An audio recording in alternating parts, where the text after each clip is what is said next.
ওরে মির্জাপুরের মুসলমান, ও বৃদ্ধ বাবাজিরা, ও যুবক ভাই, ও পর্দার অন্তরালের মা, যা কিছুই করো না কেন, যত বড়ই হও না কেন, যত আলেম হও না কেন, যত ইবাদত গুজার হও না কেন, পিতা মাতাকে মাইনাস করে দুনিয়া এবং আখিরাতের কোনো সফলতা সম্ভব নয়।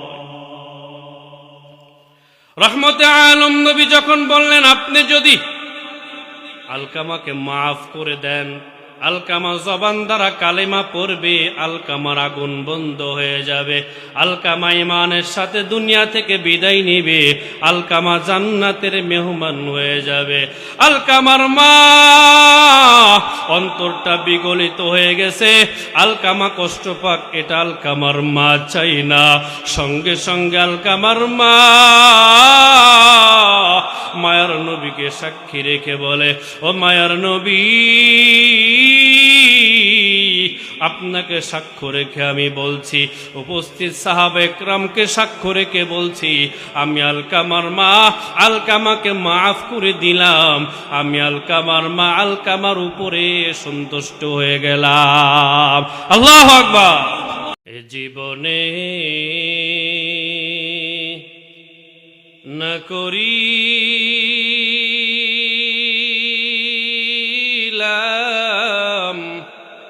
বন্দেগি,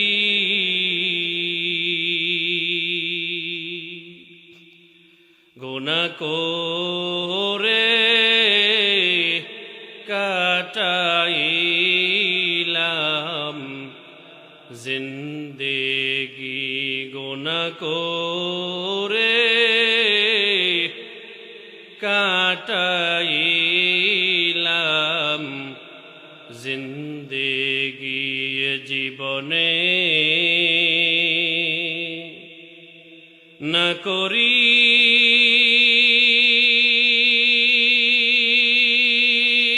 করিলাম বন্দেগি,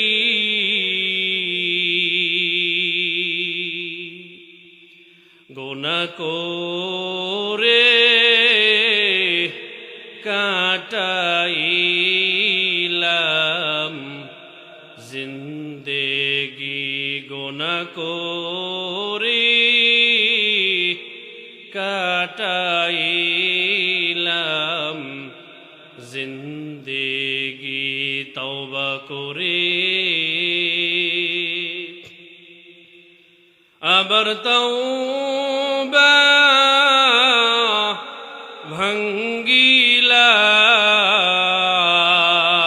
ভাঙ্গিলাম, তওবা করে আবার তওবা ভাঙ্গিলাম,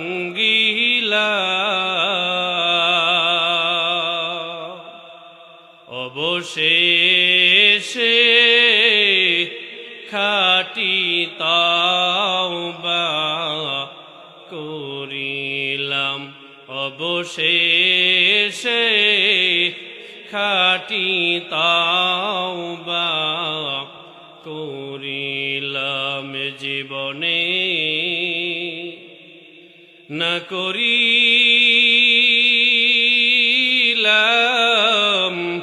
বন্দেগি, গুনাহ করে কাটাইলাম জিন্দেগি, গুনাহ করে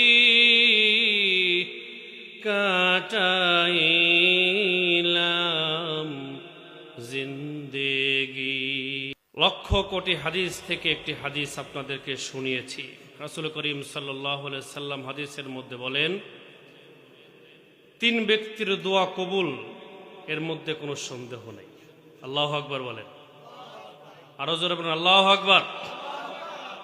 শুনবেন কে কে? আপনাদের সন্দেহ আছে নাকি? রাসূল যে বলেছে এই দোয়া কবুল, আপনাদের সন্দেহ আছে? কোনো সন্দেহ নেই। রহমতে আলম নবী বলেন, সালাতু দাওয়াতিন মুস্তাজাবাত, লা শাক্কা ফীহিন্না। তিন ব্যক্তি এমন আছে, ওই তিন ব্যক্তি যদি আল্লাহ তাআলার দরবারে দুই কানা হাত তুলে বলে, দয়ার মালিক, এইভাবে যদি কোনো দোয়া করে আমার আল্লাহ তাআলা সেই দোয়া ফিরিয়ে দেন না, রহমতে আলম নবী বলেন তাদের দোয়া যে কবুল, কোনো সন্দেহ নাই। এক নম্বর হলো দাওয়াতুল মাজলুম। মাজলুম বান্দা যখন জালেমের বিরুদ্ধে দুই কানা হাত তুলে আল্লাহর দরবারে বলে, দয়ার মালিক, আমার আল্লাহ তাআলা মাজলুমের দোয়া ফিরিয়ে দেয় না। দুই নম্বর হলো দাওয়াতুল মুসাফির। মুসাফির বান্দা যখন আল্লাহ তাআলা দরবারে দুই কানা হাত তুলে দোয়া করে, আমার আল্লাহ তাআলা ওই মুসাফির বান্দার দোয়াও ফিরিয়ে দেয় না। তৃতীয় নম্বর হলো দাওয়াতুল ওয়ালিদি আলা ওয়ালাদিহি। পিতামাতা যদি সন্তানের জন্য দুই কানা হাত তুলে আল্লাহর দরবারে বলে, দয়ার মালিক, ও আসমানের মালিক, এই কথা বলে যদি কোনো দোয়া করে, রহমতে আলম নবী বলেন পিতামাতার ওই দোয়া আমার আল্লাহ তাআলা ফিরিয়ে দেয় না। ভালোটা করলে সেটাও আমার আল্লাহ তাআলা কবুল করে নেন, খারাপটা করলে সেটাও আমার আল্লাহ তাআলা কবুল করে নেন। আমার আল্লাহ তাআলা বলেন, ওয়াসাইনাল ইনসানা বিওয়ালিদাইহি ইহসানা। আমি আল্লাহ তাআলার পক্ষ থেকে মানুষদের উপরে অর্ডার হলো, আদেশ হলো, মানুষেরা তোমরা পিতামাতার সাথে কখনো কোনো অবস্থাতেই খারাপ আচরণ করবে না, সদা সর্বদাই ভালো ব্যবহার করবে। পিতামাতার সাথে খারাপ আচরণ করে এমন সন্তান এলাকায় আছে? আপনাদের এলাকায়ও আছে? পিতামাতাকে পিটাইতে পিটাইতে বাড়ি থেকে বের করে দেয় এমন সন্তান আছে না নাই? পিতামাতাকে নিজ বাড়িতে রাখে না, বৃদ্ধাশ্রমে রাখে এমন সন্তান আছে না নাই? এদের জন্য লানত, রাসূলের পক্ষ থেকেও লানত, আল্লাহ তাআলার পক্ষ থেকেও লানত। আবার এলাকায় এমন সন্তান পাওয়া যায় যারা পিতামাতাকে কোলে করে রাখে, পিতামাতা অসুস্থ হলে কোলে করে হসপিটালে নিয়ে যায় এমন সন্তানও আছে না নাই? খেদমতে মা দর পে দর কুন ইখতিয়ার, তাকে বাসি দর্দ আলম বখতিয়ার। খেদমতে মা দর পে দর কুন সবহ শাম, তাকে বাসি দর্দ আলম নেকুনাম। কোন সন্তান যদি পিতামাতার সাথে ভালো আচরণ করে আমার আল্লাহ তাআলা ওই সন্তানের দুনিয়া এবং আখিরাত উজ্জ্বল করে দেন। আবার কোন সন্তান যদি পিতামাতার সাথে খারাপ আচরণ করে আমার আল্লাহ তাআলা ওই সন্তানের দুনিয়া এবং আখিরাত পর্যন্ত বরবাদ করে দেয়। বলেন নাউজুবিল্লাহ। এর সন্তান পিতামাতার সাথে কোনো অবস্থাতেই খারাপ আচরণ করার কোনো সুযোগ নাই। তুমি যত বড় আল্লাহর ওলি হও না কেন, যত বড় আলেম হও, তুমি যদি যুগের শ্রেষ্ঠ আলেম হয়ে যাও আর পিতামাতার সাথে সদাচরণ না থাকে, বদাচরণ থাকে, আর তোমার মা তোমার বাবা যদি দুই কানা হাত তুলে তোমার বিরুদ্ধে আল্লাহর দরবারে কোন নালিশ জ্ঞাপন করে ফেলায়, তুমি যত বড় আলেম হও না কেন তোমার ইলম পিতামাতার বদদুয়া ঠেকাইতে পারবে না। তুমি যত বড় আবেদ হও না কেন, তোমার ইবাদত এত বেশি, জামানায় তোমার থেকে বড় আল্লাহর বান্দা এমন নাই যে তোমার থেকে বেশি ইবাদত করে। তুমিও যদি তোমার পিতামাতার সাথে কোনো খারাপ আচরণ করো, তোমার ইবাদত, তোমার পিতামাতার বদদুয়া ঠেকাইতে পারবে না। সুতরাং সদা সর্বদাই কার সাথে ভালো ব্যবহার করতে হবে? পিতামাতার সাথে সদা সর্বদাই ভালো ব্যবহার করতে হবে। শুধু তাই না, আল্লাহর নবীর জামানায় আল্লাহর নবীর এক সাহাবী, পিতামাতার সাথে ভালো আচরণ ছিল না, অসন্তুষ্ট ছিল তার মা। মৃত্যু চলে এসেছে, কবরে চলে যাবে তার আগ মুহূর্তে। স্ত্রী তার কালেমার তালকিন দেয়, কিন্তু কালেমা পড়তে পারে না। আল্লাহর নবীর এক জলিল কদর সাহাবী আলকামা রাদিয়াল্লাহু তাআলা আনহু, আলকামা রাদিয়াল্লাহু তাআলা আনহু মৃত্যুর বিছানায় শায়িত হয়ে যাবে, যে কোনো সময় ইন্তেকাল তার হয়ে যাবে।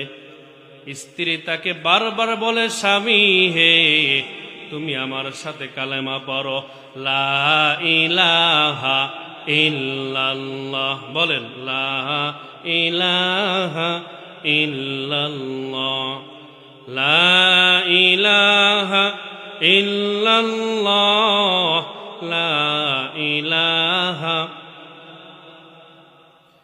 হাতে করবে হাতের কাম, পায়ে করবে পায়ের কাম, জবানে শুধু বলো হে মুমিন, জবানে শুধু বলো হে মুমিন, আল্লাহ তাআলার জাতি নাম লা ইলাহা। স্ত্রী আলকামাকে বলে, স্বামী আমার সাথে বলো, লা ইলাহা ইল্লাল্লাহ। আল্লাহর নবীর জলিল কদর সাহাবী আলকামা সব কিছু বলতে পারে, কিন্তু কালেমা তার জবান দিয়ে আসে না। স্ত্রী যখন দেখলেন অবস্থা খারাপ, রহমতে আলম নবীর দরবারে সংবাদ পাঠাইলেন, দয়ার নবী, আপনার আদরের সাহাবী আলকামা মৃত্যু মুখে শায়িত হয়েছে, যে কোনো সময় ইন্তেকাল করবে, কিন্তু আলকামার যতই কালেমা পড়াই, কিন্তু কালেমা পড়তে পারে না। রহমতে আলম নবী বিলালকে ডাকলেন, বেলাল। রহমতে আলম নবী সালমান ফারসিকে ডাকলেন, রে সালমান। আলী কাররামাল্লাহু ওয়াজহাকে ডাকলেন, আলী। বিলালের আলকামার কাছে যাও, যে দেখো আলকামার কি অবস্থা, তাকে কালেমার তালকিন দাও। বেলাল, সালমান ফারসি, হযরত আলী চলে গেলেন আলকামার শিয়রে, গিয়ে বললেন, আল্লাহর নবীর জলিল কদর সাহাবী আলী হাজির, সালমান ফারসিও হাজির, বেলালও হাজির। সকলেই বলে, আলকামা তুমি আমাদের সাথে বলো, লা ইলাহা ইল্লাল্লাহ। আলকামাকে কালেমা পড়ায় হযরত আলী, আলকামাকে কালেমা পড়ায় সালমান ফারসি, আলকামাকে কালেমা পড়ায় হযরত বেলাল, কিন্তু আলকামা কালেমা বলতে পারে না। সঙ্গে সঙ্গে বেলাল রহমতে আলম নবীর দরবারে এসে বলে, দয়ার নবী, আপনার আলকামাকে যতই কালেমা পড়াই, কিন্তু জবান দিয়ে কালেমা পড়ে না। অন্য সব কিছু বলতে পারে, আমাদের কেউ চিনতে পারে, অনন্য কথাগুলাও সে কিছু কিছু বলতে পারে, কিন্তু কালেমা তার জবান দিয়ে আসে না। রহমতে আলম নবী বেলালকে পাঠাইলেন, বেলাল, যায় দেখো আলকামার মা বাবা দুনিয়ায় আছে কি নাই। বেলাল খোঁজ নিয়ে দেখতে পাইল আলকামার বাবা দুনিয়ায় নাই, আলকামার বৃদ্ধা মা বাড়িতে আছে। রহমতে আলম নবীকে বললেন, ও দয়ার নবী, আলকামার মা দুনিয়াতে আছে, বাবা নাই। পয়গম্বর বিলালকে বললেন, রে বিলাল, আলকামার মাকে গিয়ে বলো, আপনি দয়ার নবীর দরবারে যদি যেতে পারেন, তাহলে আপনাকে আহ্বান করেছেন। আর যদি আপনি না যেতে পারেন তাহলে রহমতে আলম নবী আপনার বাড়িতে নিজে হাজির হয়ে যাবে। আলকামার মা বিলালের কথা শুনে বলে, যত কষ্টই হোক না কেন দয়ার নবীকে আমি কষ্ট দিব না, আমি যত কষ্টই হোক আমি নিজে রহমতে আলম নবীর দরবারে হাজির হয়ে যাব। ইমামুল আউয়ালিন আল আখিরিন বহর সাদকা রহমাতাল লিল আলামিন। ইমামুল আউয়ালিন আল আখিরিন নূর আলম রহমাতাল লিল আলামিন। আলকামার মা বলে, দয়ার নবীকে কষ্ট দেব না, আমি নিজে হাজির হব। আলকামার মা লাঠিতে ভর করে করে দয়ার নবীর দরবারে হাজির। দয়ার নবীর দরবারে যখন হাজির হয়ে গেছে, রহমতে আলম নবী আলকামার মাকে জিগাইলেন, আলকামা আপনার কাছে কেমন? আলকামার মা রহমতে আলম নবীর কথার জবাবে বলে, দয়ার নবী, আপনি যদি আলকামার নামাজের কথা বলেন তাহলে বলবো আলকামা অনেক নামাজ পড়ে। আপনি যদি আলকামার কোরআন তেলাওয়াতের কথা জিগান সেক্ষেত্রেও তার কোনো কমতি নাই, অনেক কোরআনুল কারীম সে তেলাওয়াত করে। জিকির আজগারের কথা যদি জিগান অনেক জিকির আজগার সে করে, ইবাদতের মধ্যে তার কোনো কমতি নাই। কিন্তু আমি মা আলকামার উপরে সন্তুষ্ট নই। রহমতে আলম নবী জিগাইলেন, আপনার অসন্তুষ্টির কারণ কি? আলকামার মা বলে, মায়ার নবী, অন্তরে বড় দুঃখ, বড় বেদনার সাথে আপনার কথার জবাব দিতে হয়। আলকামা স্ত্রীর উপরে আমাকে প্রাধান্য দেয় না, আলকামা আমার উপরে স্ত্রীকে প্রাধান্য দেয়। অর্থাৎ এমন যদি কোনো বিষয় এসে যায়, স্ত্রী এক কথা বলে আমি আর এক কথা বলি, ওই ক্ষেত্রে আলকামা আমার কথা বিশ্বাস যায় না, স্ত্রীর কথাই বিশ্বাস গিয়ে আমাকে কষ্ট দেয়। নাউজুবিল্লাহ বলে। এই কারণে আমি মা একটু অসন্তুষ্ট। রহমতে আলম নবী বিলালকে বললেন, বিলাল, লাকড়ি সংগ্রহ করো। সাহাবা একরামকে বললেন, আগুনের সন্ধান করো। আগুন এবং লাকড়ি একত্রিত করার পর এখানে আগুন ধরিয়ে দাও। এরপর আলকামা যেখানে শুয়ে আছে ওখান থেকে আলকামাকে আগুনের কাছে নিয়ে আসো। আলকামার মা জিগায়, ও মায়ার নবী, লাকড়ি কেন সংগ্রহ করবেন? কেন এবার আপনি আগুন জ্বালাইবেন? আর এই আগুনের কাছে কেন এবার আপনি আমার সন্তান আলকামাকে আনবেন? মায়ার নবী বলে, আলকামার মা, আপনি যদি আলকামাকে মাফ না করেন, এই যে লাকড়ি আনি, এই যে আগুন জ্বালাইয়া দেই, এই আগুনের মধ্যে আলকামাকে যদি ফেলাইয়া দেই, এই আগুন যতটুকু না কার্যকর, যতটুকু শক্তিধর, এর থেকে বহুগুণ শক্তিধর আগুন আলকামার জন্য কবরের মধ্যে অপেক্ষা করছে। আলকামার মা বলে, মায়ের নবী, এই আগুন থেকে আলকামার বাঁচার উপায় কি? রহমতে আলম নবী বললেন, আলকামার মা, আলকামা আগুন থেকে বেঁচে যাবে একটা মাত্র উপায়, সেটা হলো আপনি আলকামার উপর সন্তুষ্ট হয়ে যাবেন। আপনি যদি আলকামার উপর সন্তুষ্ট হয়ে যান, আলকামা জবান দ্বারা কালেমা পড়তে পারবে। আর আলকামা ইমানের সাথে মৃত্যু হবে। ইমানের সাথে মৃত্যু হলে আলকামা আগুনে জ্বলবে না, আলকামা জান্নাতের মেহমান হয়ে যাবে। হামদে বেহাদ মর খোদায়ে পাকেরা আখে ও বখশিদে মারা ই আতা ই জাহাদ জুখে বুয়াদ্দা বেগুমা বে ইবাদত বে নামাজে বে কুরআন। রহমতে আলম নবী যখন আলকামার মাকে বললেন, আলকামার মা, আলকামার বাঁচার একমাত্র উপায় আপনি মায়ের সন্তুষ্টি। আপনি যদি আলকামার উপর সন্তুষ্টি হয়ে যান, আলকামার জবান দ্বারা কালেমা আসবে, আলকামা নাজাত পেয়ে যাবে।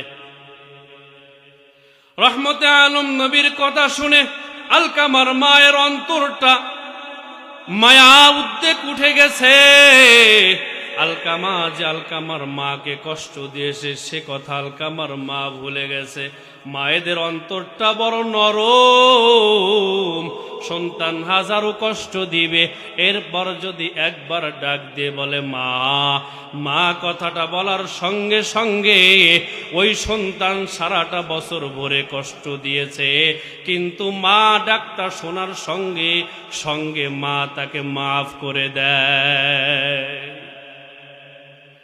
এমন অনেক সন্তান এলাকায় পাওয়া যায় যারা বউ নিয়ে সুখে শান্তিতে আছে, অন্য অন্য আত্মীয় স্বজন নিয়ে সুখে শান্তিতে আছে, মা বাবাকে দেখতে পারে না, আছে না নাই?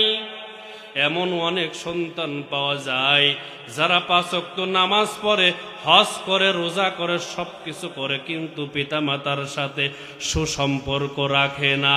ওরে ভাই, ওরে মির্জাপুরের মুসলমান, ও বৃদ্ধ বাবাজিরা, ও যুবক ভাই, ও পর্দার অন্তরালের মা, যা কিছুই করো না কেন, যত বড়ই হও না কেন, যত আলেম হও না কেন, যত ইবাদত গুজার হও না কেন, পিতা মাতাকে মাইনাস করে দুনিয়া এবং আখিরাতের কোনো সফলতা সম্ভব নয়। রহমতে আলম নবী যখন বললেন আপনি যদি আলকামাকে মাফ করে দেন, আলকামা জবান দ্বারা কালেমা পড়বে, আলকামার আগুন বন্ধ হয়ে যাবে, আলকামা ইমানের সাথে দুনিয়া থেকে বিদায় নিবে, আলকামা জান্নাতের মেহমান হয়ে যাবে। আলকামার মা অন্তরটা বিগলিত হয়ে গেছে, আলকামা কষ্ট পাক এটা আলকামার মা চাই না। সঙ্গে সঙ্গে আলকামার মা মায়ার নবীকে সাক্ষী রেখে বলে, ও মায়ার নবী, আপনাকে সাক্ষ্য রেখে আমি বলছি, উপস্থিত সাহাবা একরামকে সাক্ষ্য রেখে বলছি, আমি আলকামার মা আলকামাকে মাফ করে দিলাম, আমি আলকামার মা আলকামার উপরে সন্তুষ্ট হয়ে গেলাম। আল্লাহু আকবার। রহমতে আলম নবী বেলালকে বললেন, বেলাল, এখন যায় দেখো আলকামা কালেমা পড়তে পারে কিনা। বেলাল যখন দৌড় দিয়েছে, আলকামার বাড়ির কোনায় বিলাল আছে। এখন আর আলকামাকে কালেমা পড়ানো লাগে না। বেলাল ঘরের বাইরে থেকেই শুনতে পায় আলকামাকে এখন আর কাউকে কালেমা পড়ানো লাগে না। আলকামা নিজে নিজেই জোরে জোরে বলছে, লা ইলাহা ইল্লাল্লাহ, আর জোরে লা ইলাহা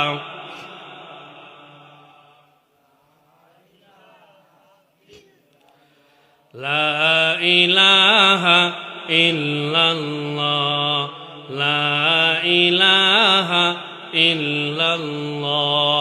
এই জন্য যত নামাজ পড়ি না কেন, যত ইবাদত করি, যত বড় আলেম হই না কেন, যত বড় আবেদ হই না কেন, পিতামাতাকে মাইনাস করে জান্নাতে যাওয়ার কোনো সুযোগ নাই। যদি সন্তানরা চাও দুনিয়াতে সুখে শান্তিতে থাকবো, আখিরাতের জীবনেও সুখে শান্তিতে থাকবো, পিতামাতার কদমে পড়িয়া যাও, পিতামাতার সামনে মাথাটা অবনত করে দাও। আল্লাহ তাআলা দুনিয়াতেও সফলতা দান করবে, আখিরাতেও সফলতা দান করবে। কি আরো জোরে বলেন।